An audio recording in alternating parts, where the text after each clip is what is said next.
Hi, everybody, and welcome to an episode of Coach's Corner. So last week's episode was all about how to feel happier.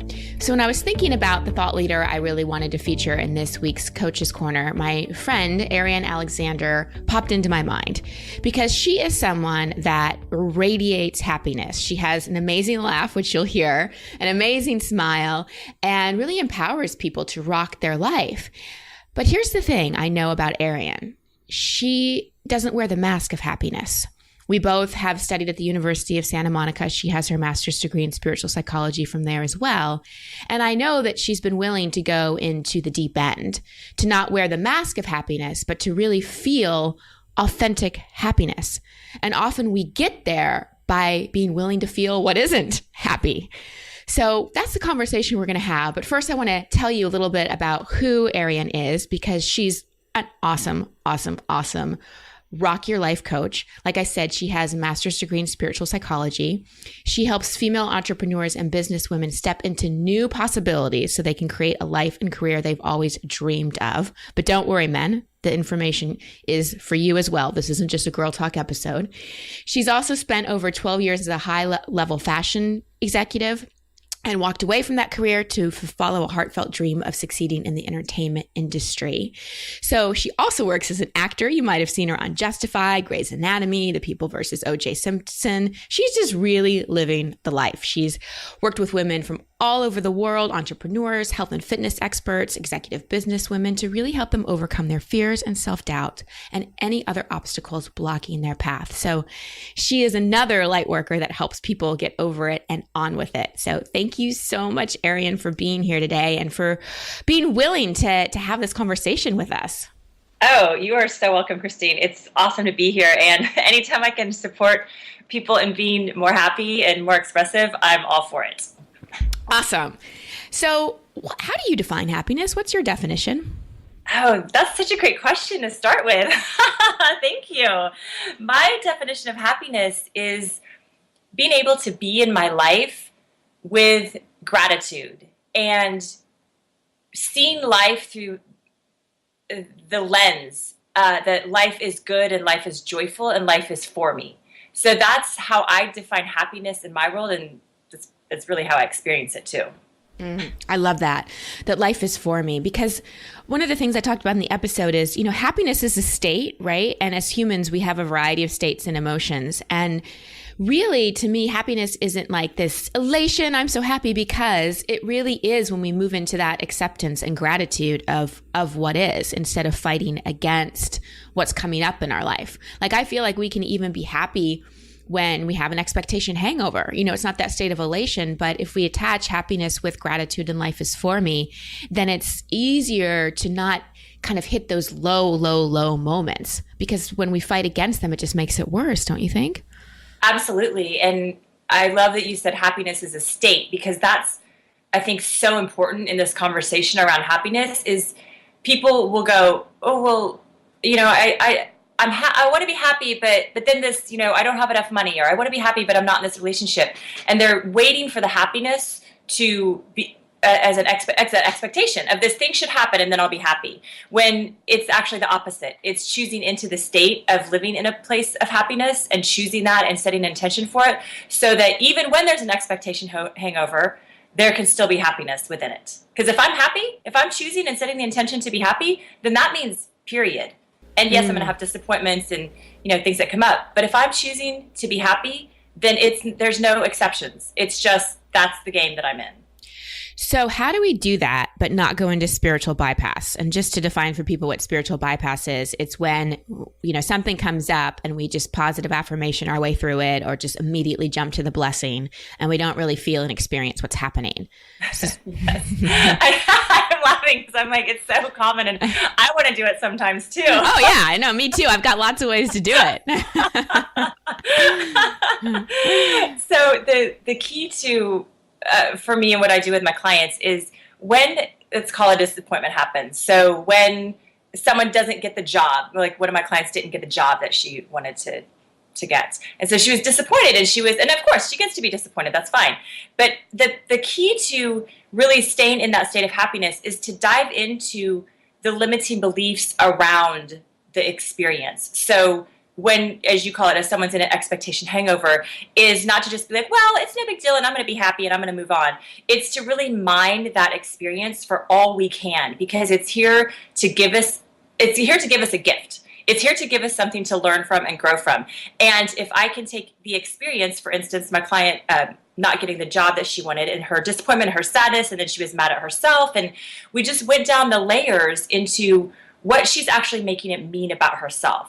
So this is where limiting beliefs come into play, and the way out is the way through the limiting beliefs, is uncovering what we're making it mean about ourselves, what we're telling about what we're telling ourselves about ourselves in the experience, what I'm judging about myself and others in the experience itself. So it's actually uncovering all those misinterpretations and expectations and judgments and limiting beliefs that are in the experience. And when we can work through those and really see what's happening in there and move into a place of forgiveness, then we can come back into that place of joy and happiness. But it's really, I feel we have to go through that process in order to come out the other side. I totally agree. So let's pick this apart a little bit. When people probably get that on a mental level, but they may be asking, okay, well, how do I find my limiting beliefs? Oh, I love that. Right. I know that's so tricky. So one thing that I have clients do and that I do with myself is do stem sentence exercises. So a great way to start, like the first question you asked me was, what's my definition of happiness? So that's a great place for someone to start, is to do a stem sentence of, my definition of happiness is ... and fill in the blank. And when I've done this with clients, Christine, it's fascinating, because I'll have them do it around success, because most of the women that I work with are entrepreneurs and businesswomen. So everyone has their definition of success. So if you were to write down, my definition of success is ... fill in the blank. I mean, it's fascinating what will come out of that. So most people will, I don't want to say most people, but a lot of people will write, my definition of success is I have to be making $200,000 a year. I have to be in a great relationship. I have to be super fit. I have to be, at the top of my game. I have to have all my social media accounts in order. Like, it'll be all these crazy definitions of success that are external. And so that's where then we start unwinding out of the external into a definition of success that's actually internal, that we can actually manage and have control over. So I think the place for people to start, a good place to start, is with stem sentences of, the only way I can be happy is ...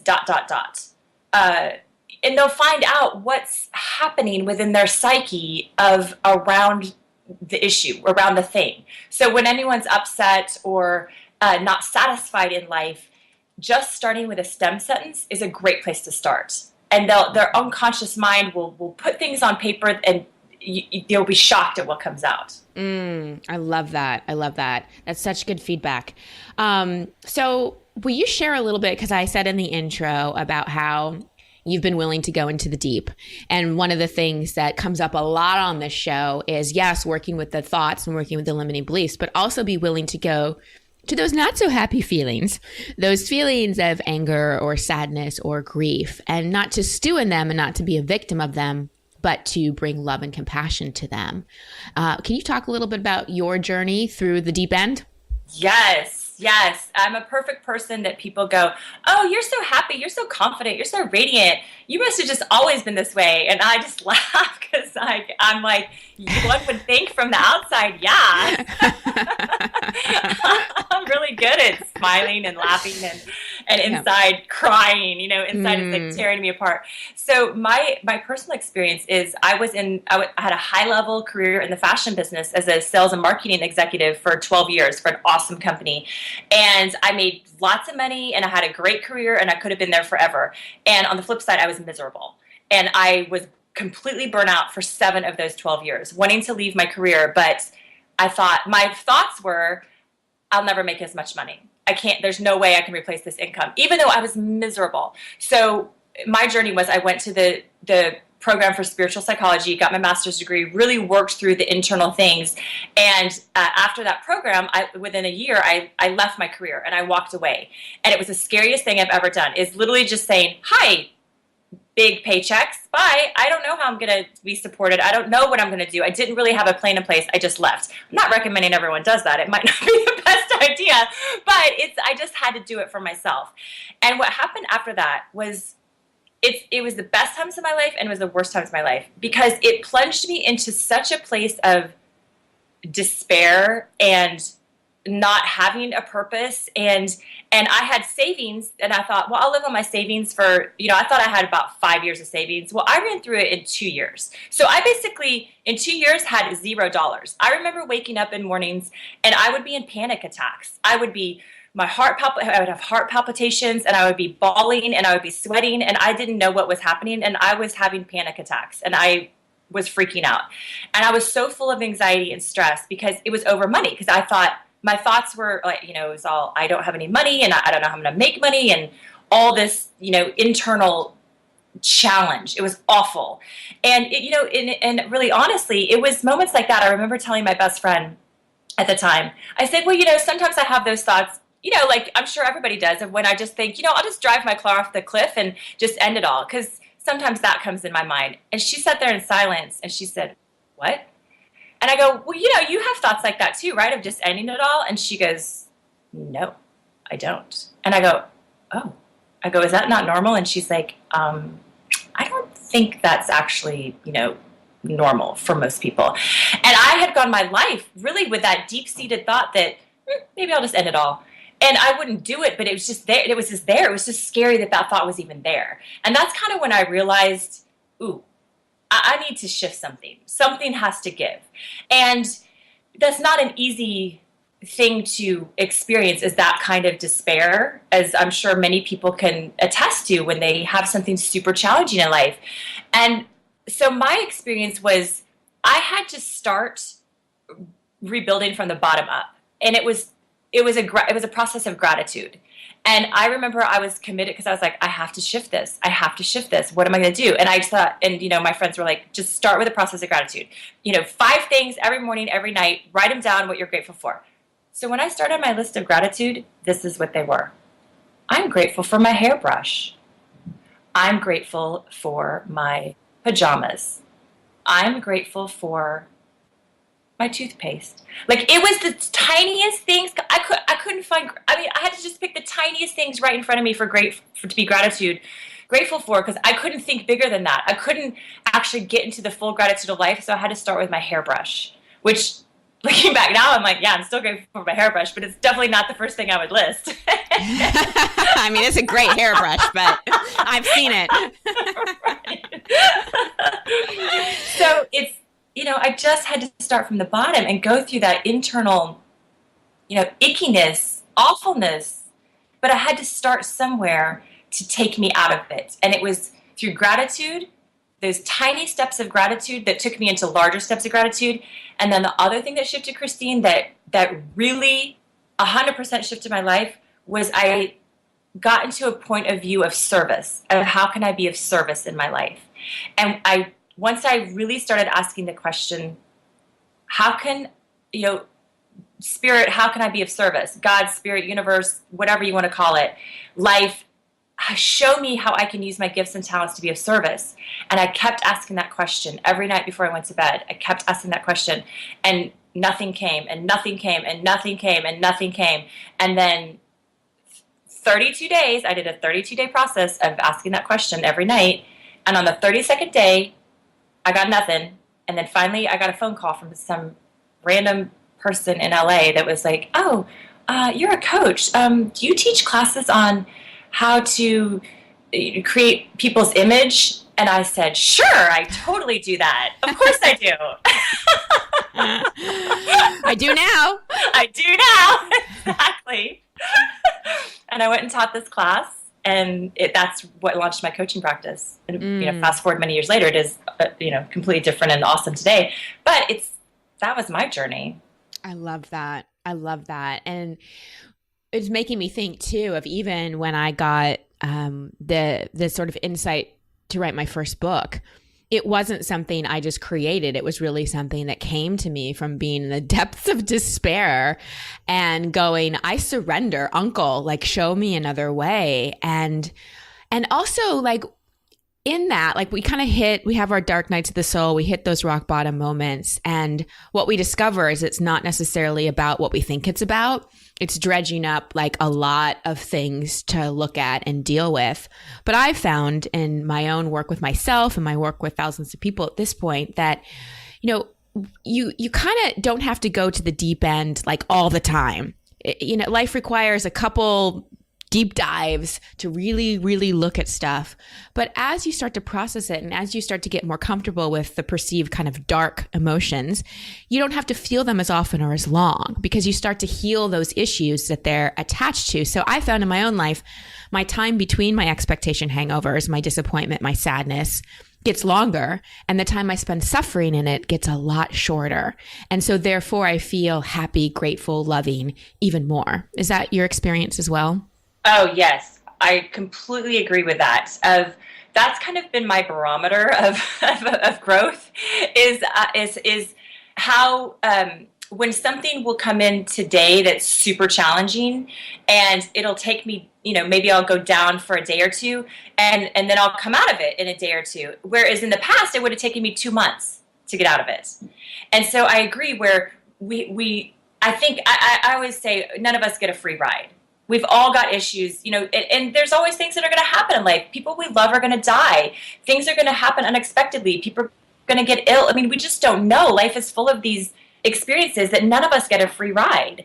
And so knowing that we definitely are all going to experience probably at some point, once or twice, like you said, a deep dive, a deep kind of going within to inquire, to be with it that seems so challenging at the time. It seems like it's never going to end. That's what it feels like when I was in it. Is I was like, this is never going to end.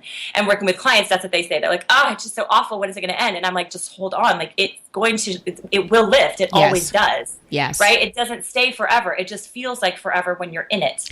But suppressing it makes it last longer. So you might as well let it come up. Yes. Glossing over it, trying to get out of it, trying to make it different. It doesn't help it. It just makes it worse. Or it just comes back even fiercer. So, it's always staying in it and getting in the emotions and crying. Oh my gosh, just crying, letting it out, letting the emotions out, writing it out. I know you talk a lot about release writing, which I'm a huge fan of too. Release writing it out, talking to a therapist, talking to a coach, talking to a friend, whatever we have to do to stay in it, to get down to the core of the emotions and what's actually going on, and then coming out is the process. And yes, it gets easier. They get shorter and they don't happen as often. The more that we actually go in deep and do the work, then it is easier the next time. Yes, it so is. It so is. And I find, and I wonder if you do too, I think the answer may be yes, that the things, like I don't necessarily like look for things to make me happy anymore, because before I really learned all this and started doing this work, there was a lot of like, I'll be happy when. If this happens, once I figure this out, then I'll be happy. So I projected my happiness on these external things. And everybody knows that happiness has to come from the inside. But until you actually start to feel it and experience it, it's just awareness. So I love what you said about service and getting in that service mindset, because then it's more about like, how can I be used? How can I be used? And in that, we start to find happiness in the littlest of things. Like, just little things ignite that joy and that childlike curiosity and that playfulness inside of us. So I'd love to know, A, if that's something you experience, which I suspect it is, and how people can cultivate that more. So if people are listening are going, okay, like, yes, I'm willing to swim in the deep end, and I also want to find those little ways to feel happier. Service is one, gratitude is one, but what are some other ways? This is a great question, because I'm always practicing this too. And because it is understanding that the happiness is created, that if I wait for the thing to happen to make me happy, if I wait for the man, or I wait for the money, or I wait for the body, forget it. Like, I'm missing the journey of life. So how do I be happy in each moment while I'm in the journey of life? And for me, it's cultivating the moments throughout my day of how can I engage with life. And I think I'm really getting really good at this, because for instance, and this, I encourage my clients to do this all the time, because I feel like in our world, we can get very isolated and introverted, as in the fact with all our cell phones and just it's easy to walk around in life and kind of be isolated when you're at the grocery store or you're at Starbucks or at the restaurant or whatever. And what the truth is, there's life around us. There's people around us. There's people everyone has a great story of life. Everyone has a great smile. It's all these ways to engage with life that I think we can kind of miss on a daily basis. And so what I do to create my own happiness each day is I find ways to engage with life. And what I mean by that is the perfect place for me to do it is at the grocery store or at the gym when there's lots of people. And I can be really shy. People don't think that about me, but I can be really shy and introverted at times. And I have to continually push myself to speak to people, to engage with people, to ask people to compliment someone. I mean, that's how I can be of service, is I can give someone a compliment and then I watch their face light up and then we can actually start a cute little discussion. I'm not saying they're going to be my best friend, but it's like engaging with life in a way that is fun for me and can bring joy to another person for a brief moment. And then that dials up my happiness barometer for the day. I love that. I love, and you're good at that. Whenever I see you at the gym, you give me compliments, or make me laugh, bring a smile to my face. So one thing that I love giving compliments, and I love giving compliments to other women, like just walking up to women and being like, you look absolutely beautiful, because one, it shocks that women aren't used to getting compliments from strange women, like a stranger walking up to you. And two, it really helps heal that shadow side of the feminine of the comparison and jealousy and competition. And it brings us back to that sisterhood, which definitely ignites all that oxytocin and the happy feeling hormone. So I love this takeaway. So everybody listening, if you can make it your intention to give at least 3 compliments a day, no, 4, 1 to yourself, 1 acknowledgement to yourself, and then 3 compliments a day, then that will automatically start to lift your serotonin levels. And so for people that, maybe like, I don't know how to give compliments. Like, what do I say besides like somebody's outfit is cute? Arriane, give us some compliment tips. Give us some interaction tips. You're so good with people. Like, you're so good at it. So how can we get out of our way and be more playful? Thank you so much. That's so funny. Yes. And I love your challenge to give 4 compliments, 1 to yourself. And that's the place to start, is to give ourselves a compliment. Oh my gosh, that's huge. That's huge. So I love that challenge for all of us to give at least 4 compliments a day. So compliments. Okay. Well, just start with the easy. Compliment people on their outfits is so easy, because then it gives you something. And for men especially, like the thing is with men, they pride themselves on their things, on their stuff, kind of. I mean, it's just kind of a male thing, and so it's great to compliment a man on his shoes. Like, guys will be at the gym and they'll have on plain white tennis shoes, and I'll be like, "Great shoes," and they'll start laughing. Because they're plain white shoes, and then it's funny. And so, or their tattoos, or like, I always say, nice ink, I like your artwork, and things like that. So for guys, it's kind of like whatever's, nice specs, glasses, kind of about their stuff is kind of easier. And for women, it's, I like that you clarified like the stuff that you're complimenting. That was very important.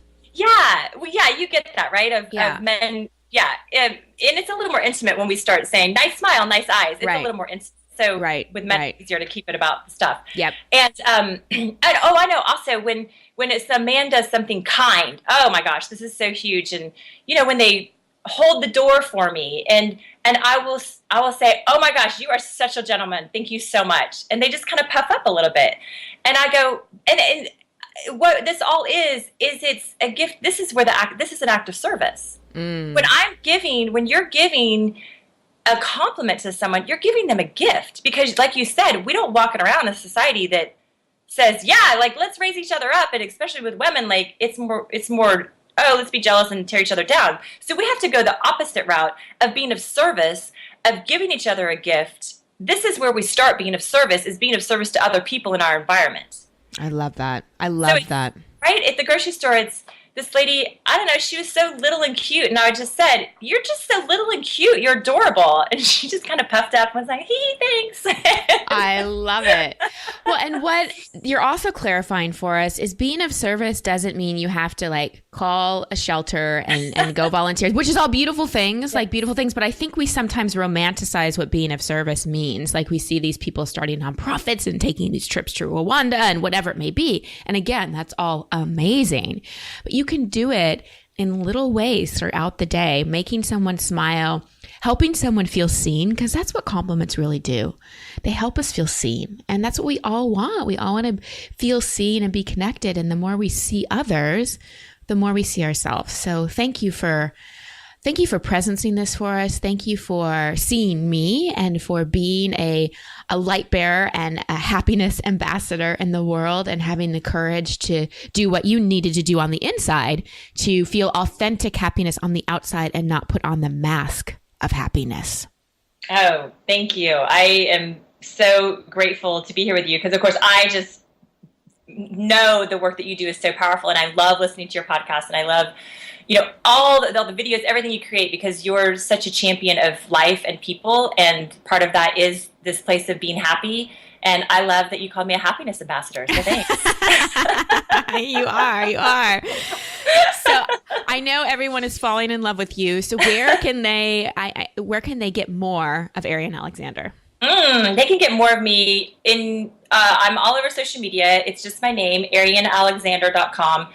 My website is ArianeAlexander.com, and it's ARRIANE Alexander.com, and I'm on all the social media sites, which I'm sure you'll list in the show notes.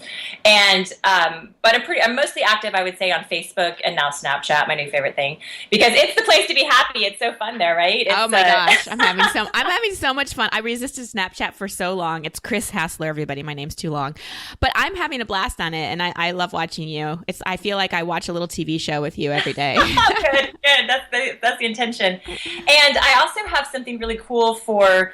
If you're listening to the podcast, you can, we've talked a little bit about limiting beliefs today, and I have an awesome 3-part video series. Actually, it's 4 videos. I couldn't get it done in 3. I was so excited about it. So it's a 4-part video series that's how to bust through your limiting beliefs. So this is a place where you can start. As Christine and I are talking, it's where, you can start diving into those limiting beliefs to see what's actually happening. So that's at ArianeFreebie.com. It's ARRIANE Freebie, FREEBIE.com, and they can just sign up there and they'll get the 4 videos, and that's where they can start the process of diving into those limiting beliefs and coming out the other side.